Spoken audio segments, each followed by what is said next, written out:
السلام علیکم ناظرین، میں ہوں آپ کا ہوسٹ سمی خان اور آپ دیکھ رہے ہیں بول پنڈی بول۔ ناظرین، آج ہم بات کرتے ہیں معراج کے واقعے کی، اور یہ ایک معجزہ ہے، آپ جانتے ہیں۔ یقیناً قرآن اور حدیث کی جو باتیں ہیں انہیں سائنٹیفکلی کسی بھی وضاحت کی ضرورت نہیں ہے۔ اس کو سمجھنے کی کوشش کرتے ہیں کہ یہ واقعہ سائنس کی روح سے کیسا ہے۔ آپ جانتے ہیں کہ یہ واقعہ 27 رجب 721 میں ہوا تھا۔ یہ وہی سال ہے ناظرین جسے ہم عام الخزن کے نام سے جانتے ہیں، یعنی غم کا سال۔ یہ وہ سال ہے جب حضرت ابو طالب اور حضرت خدیجہ رضی اللہ تعالیٰ عنہ کا انتقال ہوا، اور نبی کریم صلی اللہ علیہ وسلم ان دونوں ہستیوں کی وفات سے بہت زیادہ غمگین تھے۔ لفظ معراج عروج سے نکالا گیا ہے، جس کا مطلب ہے بلندی، اور قرآن میں اس کے لیے، اس واقعے کے لیے جو لفظ استعمال ہوا ہے وہ ہے اسراء۔ اس کا مطلب ہے سفر۔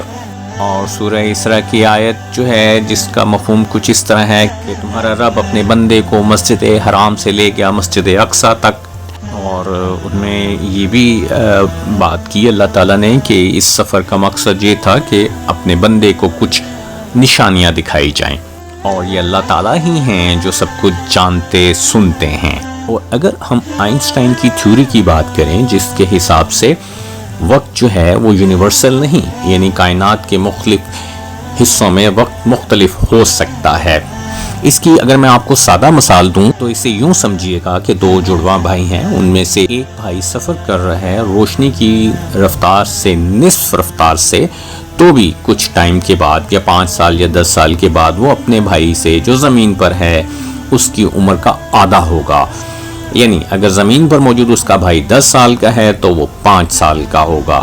اسی نظریے کے حساب سے نبی کریم صلی اللہ علیہ وآلہ وسلم نے جب سفر کیا بہت برق رفتاری سے، شاید روشنی کی رفتار سے بھی زیادہ سپیڈ سے، تو ان کے پیچھے وقت ٹھہر گیا، اور جب آپ واپس آئے تو دروازے کی کنڈی اسی طرح ہل رہی تھی جیسے ابھی کوئی اندر داخل ہوا ہے۔ آپ جانتے ہیں کہ اس سفر کا پہلا حصہ حرم شریف سے بیت المقدس تک کا تھا، اور یہ آپ نے براق پر کیا ہے۔ لفظ براق جو ہے وہ برق سے نکلا ہے، یعنی روشنی کی رفتار سے چلنے والا، اور یہ جانور ایک گدھے اور خچر سے ملتا جلتا جانور تھا۔ اس کے اگرچہ تاریخ میں اس کے پروں کا ذکر نہیں ملتا، لیکن عموماً لوگ اس کو پروں والا جانور ہی سمجھتے ہیں۔ برق لفظ ہمیں یہ بھی بتاتا ہے کہ یہ ایک ایسا جانور ہے جو الیکٹرک انرجی سے چلنے والا ہے، اور اس میں کوئی بھی چیز ایسی نہیں جو غیر سائنسی ہو۔